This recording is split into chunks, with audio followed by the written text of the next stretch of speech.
trên chánh điện, chắp hai tay khấn nguyện chữ Nam Mô. Con là người vừa chợt tỉnh cơn mê, xin Phật tổ chứng minh lời sám hối. Lắng tiếng chuông ngân giữa đường trần cát bụi, hồn bóng lần lần lắng dịu nỗi ưu phiền. Hỡi những ai còn say theo vật chất kim tiền, hãy mau mau quay về nơi chánh đạo, kéo qua luân hồi còn nặng nợ trả vai.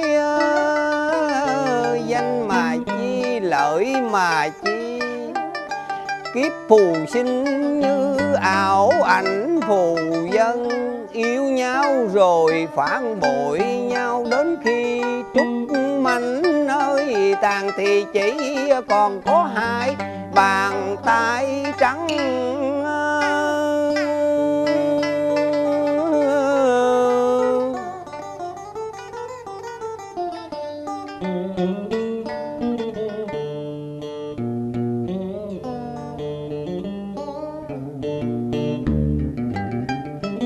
Ta nhớ lại trên bước đường qua lễ thị cuộc đời của ta, cũng trải ở bao phen dòng tố ban đầu. Khi tỉnh giấc hoàng lương thì mái tóc đã phai màu. Ta nhìn dần thái dương vừa lố dạng, ánh ấy trăng ta cũng lật lạc ngoài sông.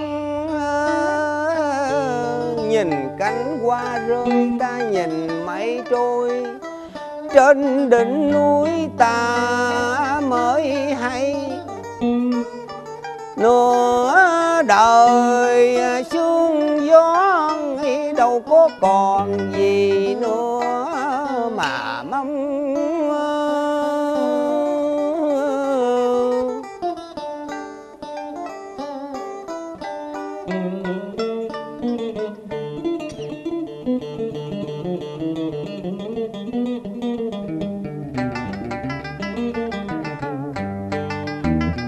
Thế mới hay lửa lòng đã tắt thì trên đầu mái tóc cũng điểm sương. Bước giang hồ các bụi đã chồn chân, đường danh lợi tái tế mùi tân khổ ta mới hay. Cánh chim đã bạc gió giữa cõi đời dang dặm trời mây, bạn bè còn có ai đây, những người thân thích của mấy ai lái vàng.